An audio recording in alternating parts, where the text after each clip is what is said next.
ngira discipline mu bintu bijanye n'ibi ngibi no mara imyaka yose nzataramira mu mutarumva mvuga kubera impamvu z'akazi. Ndashima Imana ko mpagaze imbere ya Dr. Pastor Masengo, niwe muhanuzi wanje ngira. I Bugande barabizi, Bishop Faraso barabizi, n'abandi b'i Bugande barabizi. Ndababwira ngo Masengo niwe tuzadushesha mu buhanuzi. Arabizi. Inzanza ngatanda gusuje kubera impamvu z'amapeta kavuga ninge nakamusuhuza bodaga ziwe ndizinkubita jidwana, ariko ndashima Imana ko nguhagaze imbere tugiye gusirimba kuko sintamwanya mfite yo kuvuga hano kubera impamvu z'izo bintu nyine. Ndashima Imana ko Fiona yakize. Amen.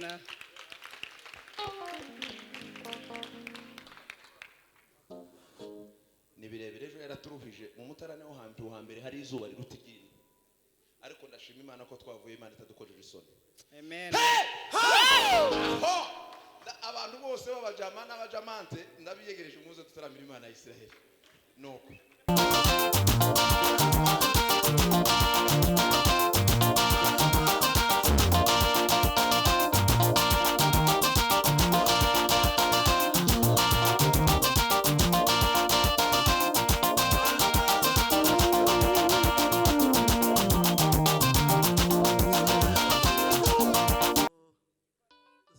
twishimiye Fiona yaje.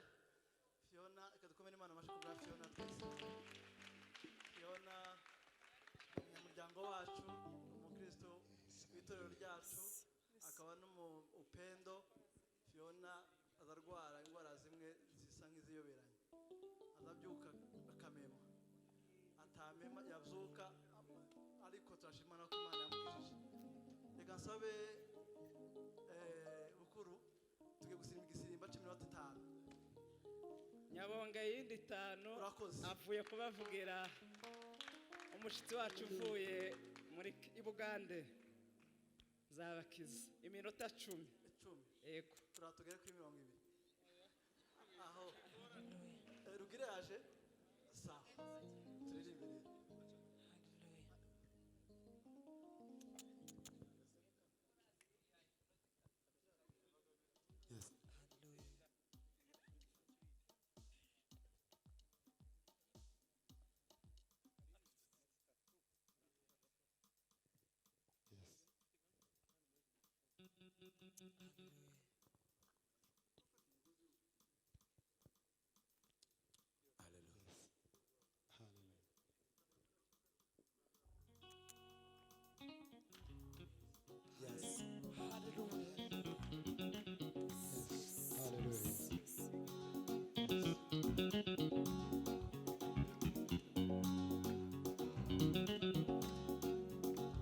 Yes.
wasuye umwana wasuye tuzamura ibiganza wasuye umwana wasuye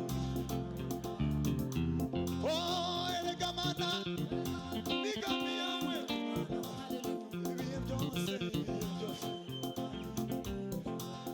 we wabohoye Paulo wabonye agahinda wasuye umwana wa Yairo, wasuye umwana wa Yairo, wasuye umwana wasuye umwana wa Yairo,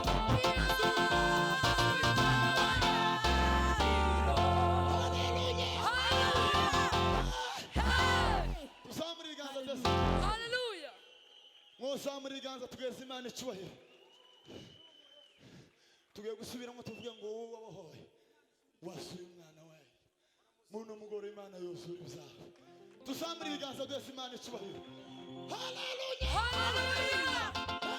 Hey! we wabohoye Paulo na Sila Wabonye agahinda ka Yabesi, wasuye umwana wasuye umwana wa Yairo, wasuye umwana wasuye umwana wa Yairo, erega mana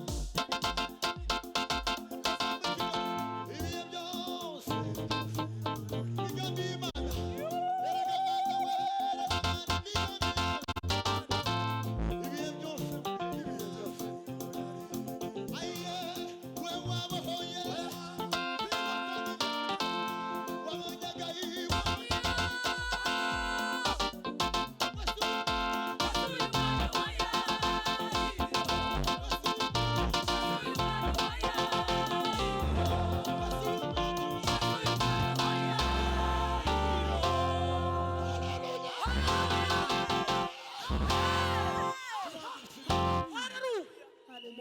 dusirimbe ese sha ngabanyamego ngira discipline mu bintu bijanye n'ibi ngibi nomara imyaka yose nzataramira muno mutarumva mvuga kubera impamvu z'akazi ndashima Imana ko mpagaze imbere ya Dr. Pastor Masengo niwe muhanuzi wanje ngira i Bugande barabizi Bishop Faras barabizi n'abandi b'i Bugande barabizi ndababwira ngo Masengo niwe tuza dushesha mu buhanuzi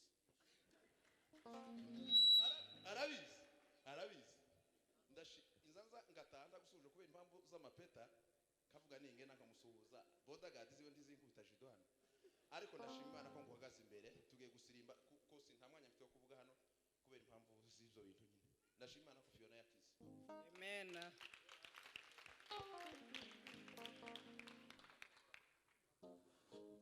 ni birebire ejo yaraturuhije mu mutarane wo hambere hari izuba riruta igindi ariko ndashima Imana ko twavuye Imana itadukojeje isoni Amen.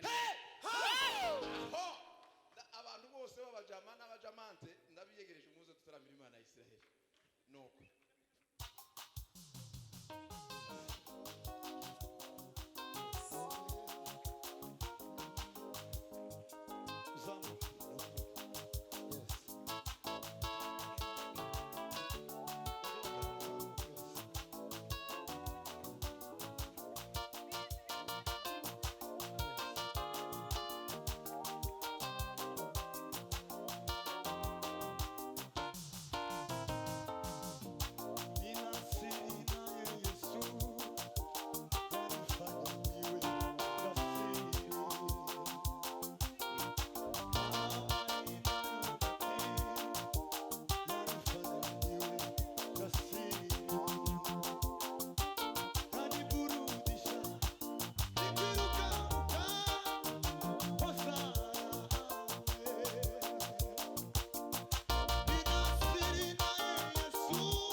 imana ibaha umugisha mukomeze mwicare mwumve ijambo ry'imana umuvugabutumwa wa mbere n'uwa kabiri nasoza turakomezanya mu gitaramo